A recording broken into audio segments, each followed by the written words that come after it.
And we kick off this evening with a look at the cinema. I'm not a complicated man. I like cinema. It's beautiful, beautiful cinema. Cinema history come to life. I found my solace in the small cinema I went to every Thursday night. I'm a professor of cinema. I go to the cinema for the stories.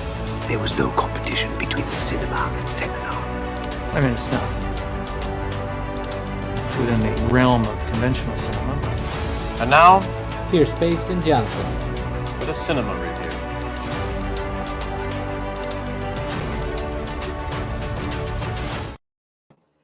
It is Monday, April 1st, 8 EST, and thank you for joining me for another episode of the Cinemasters Reviews. I'm your host, Payson the Cinemaster Johnson.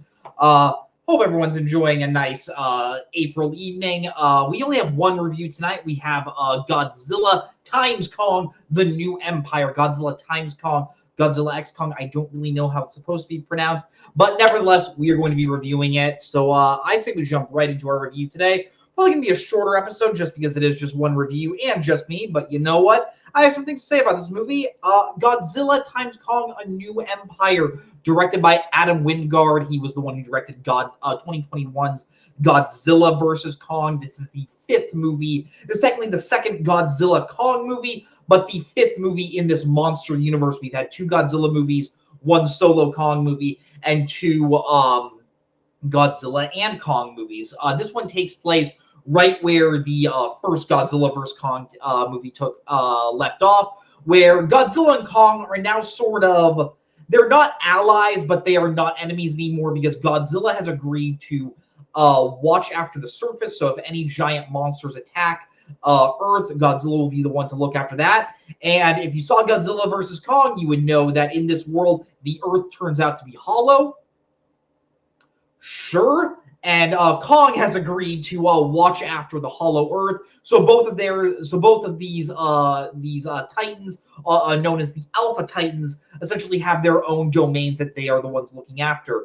But trouble seems to be afoot as Gia, played by Katie Hoddle. She was the deaf native girl in Godzilla vs. Kong. She seems to be picking up on signals that something may be afoot down on Hollow Earth. She is currently living on Earth, but something may be going down beneath the surface, and Kong might be needing help. And who is the only person that Kong can turn to for help but Godzilla? As Kong begins searching more of the Hollow Earth, trying to find new allies, he discovers that there is a civilization down there led by an evil ape known as the Scar Ape. And wouldn't you know it, Gia was right, and Kong does need to go back up to Earth to ally himself with Godzilla, so hopefully Scar Ape does not go to the surface and wreak havoc. Now, the last time I talked about a Godzilla or Kong movie was back in December when I talked about Godzilla -1, and I really, really liked that movie, like most people did. I thought that was a really great, thought-provoking human drama with Godzilla at the center. You really saw, what does it mean to really, live when you feel like your only purpose in life was taken from you.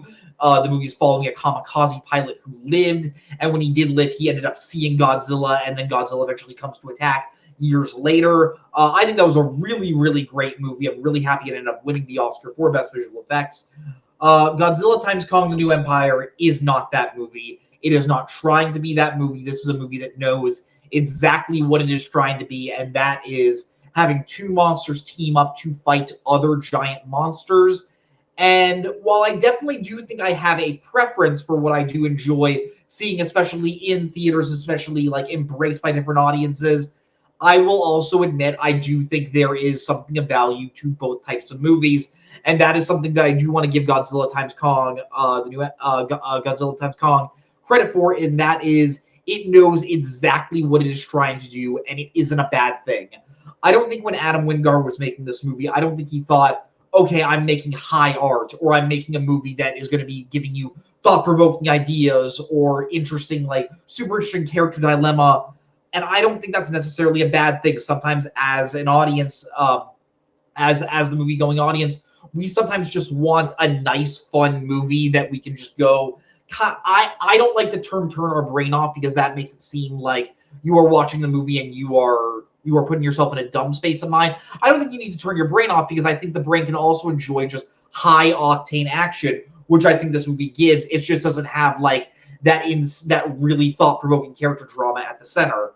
This movie does have certain characters. For example, the main character, played by Rebecca Hall, once again, she is reprising her role as Dr. Eileen from Godzilla vs. Kong. She has adopted Gia, who, once again, I said is played by Katie Hoddle. Rebecca Hall's character is essentially she is the one who is in charge of the Titan research. Titans are what they call the giant monsters in this movie, and she is the one who finances these expeditions. She is the one who is keeping an eye on Kong. She's the one who is keeping an eye on Godzilla whenever a different giant Titan comes from the surface, and then Godzilla goes and just beats the living crap out of that monster. Something I love this movie sets up is when Godzilla is not fighting monsters. Instead of going down under the ocean now, Godzilla simply goes and sleeps in the Roman Colosseum, which I think is just such a fun touch. Like, the image of Godzilla just taking a nap in the Colosseum is excellent, and it absolutely brought a smile to my face. But yeah, Rebecca Hall, she's the first character that kind of realizes with the way Gia is acting, maybe certain things aren't afoot. She goes to recruit Bernie, who is once again played by Brian Tyree Henry. He was also in Godzilla vs. Kong.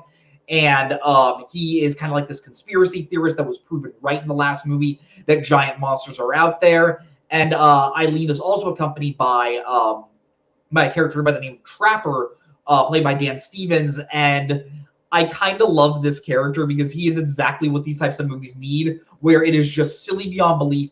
He is a veterinarian, but specifically for giant monsters. Like, the first time he is called, he is brought down to Hollow Earth, so that way he can give Kong a new like tooth crown, like so that way he can give Kong a metal tooth because Kong has broken one of his teeth. Awesome! Like, shout out to Dan Stevens. I think his performance is almost. There are parts where I think his character is almost too over the top. Like, he's supposed to be like the super cool guy. He has his sunglasses. He has his Hawaiian shirt. Like, it almost seems like it's too much. But I think there is just something fun about this character where I just can't help but smile because Dan Stevens is just having a blast with this character. Shout out to Brian Tyree Henry. I think his character was kind of underused in the first movie as just this like highfalutin like conspiracy theorist who's like really uptight. Now this movie kind of allows Brian Tyree Henry to have a little bit more fun. Rebecca Hall is kind of like your straight man, which like with a movie like this, that type of character just isn't really going to be all that memorable. Usually these movies tend to struggle with their human characters. If I'm being honest, my favorite movie in the franchise, even though most people disagree with this, is Godzilla King of the Monsters, because I think that's the one that nailed the human drama the best about what if we are following a family who lost their kid in the last Godzilla attack, and how both parents have learned to live on with that grief and how they're trying to move forward. I think that's the most interesting character stuff we've gotten so far. But this one just kind of says, look, you're not here for that. We're going to give you a few characters that you can follow, but mostly we're just going to use that as a way to get from action scene to action scene to action scene, which, as long as the action scenes are good, a movie can get away with that, and thankfully the action scenes are. Probably my favorite scenes in this movie are, I'd say, a little bit towards like the first half of the movie. Kong meets a few other apes, specifically a very smaller ape. They don't really give it a name, but I guess I can only really call it tiny Kong. Shout out to Donkey Kong 64. But yeah, a tinier version of Kong that Kong eventually ends up subduing, and this Kong takes King Kong over to its civilization. This is where we meet the Scar ape. And I think the scenes where you're following Kong and Baby Kong and just watching them on this adventure, there's no dialogue, they're communicating through sign language. This is some of the most interesting scenes in the movie. It kind of reminded me of like the newer Planet of the Apes movies. Not nearly that good, I will admit, but I do think that was a nice change of pace for the movies to say, like, look, we're just going to give you visual storytelling. You see these monsters interact, and like, maybe the funniest moment of the movie is when Kong meets like the bad apes, if you will. This one ape starts showing up Kong, and Kong just Mike Tyson style just knocks him out with one punch, and it's awesome. Like, I absolutely love that. The action scenes in the movie is actually really, really good. Like, you would think 5 movies in, like, is seeing just giant monsters just tearing apart these cities. Is that getting old? We don't really see a lot of like widespread like city destruction action. Like, without spoiling anything, like the final action scene does take place in a wide city, but like you don't see like lives getting lost. I think it's because the movie's like, look, we don't want to deal with the tragedy of that. One thing I do want to give this movie credit for is the final action scene does take place during the day, which almost all of these movies they tend to take place during the night to essentially like mask like maybe some weaker CGI elements. The CGI of this movie is excellent, and the filmmakers definitely wanted to show that off. So I want to give that credit there. Another thing I love about the action scenes are the color. Like, this is the most amount of color I've seen in the monster universe. Like, I think probably the biggest complaint about all these movies is all the climaxes just tend to take place during night, and you have one gray monster fighting off against another gray monster. It just kind of looks like kind of visually unappealing. This one, like Godzilla's like breath is now like pink. One of the giant monsters that's fighting in the end is like a nice shade of blue. One of the effective things I think about this movie is we actually have a giant monster that we are rooting against. Like the inclusion of Scar Ape and having this villainous monster that we don't like, and how it looks very like, even though it is an ape like Kong, it looks way different than Kong. I think was also really, really necessary and really effective at creating a good conflict and something that we can root against. But yeah, like I said, easily the most colorful movie in the MonsterVerse. Even easily the most like high octane action. Like, there is one scene when Kong first goes up to the surface, when he finally realizes like, okay, I need to ally with Godzilla. I need to try to get Godzilla on my side. And Godzilla is not necessarily, if you've seen They Live, and if you've seen the scene where Roddy Piper is trying to get the sunglasses on Keith David, kind of like that. And I don't want to spoil where they fight, but they fight in a very like famous location, and the destruction that they do around the place is hilarious. And I kind of found it funny that like we're not acknowledging what was just destroyed. And I do think that is very funny. Like, it is a way of showing like clearly no lives are being lost, but you can clearly tell that like, look, there is some damage to be done when these monsters do meet up and they do start fighting. And I do think that was really fun. If I can just get on like one major negative I had, it's probably the ending of the movie. Throughout the film, without spoiling too much, Eileen is starting to worry that maybe Gia is starting to push away from her. She wants to be with her people because Gia does not feel at home on Earth. She's the last of the Iwi people that was established in Godzilla vs. Kong, and she does feel like an outsider. Some certain things happen with that character throughout the movie where she starts to maybe find her place a little more. And without spoiling where the story concludes, it's a little unsatisfying. I think the movie kind of took the safe route.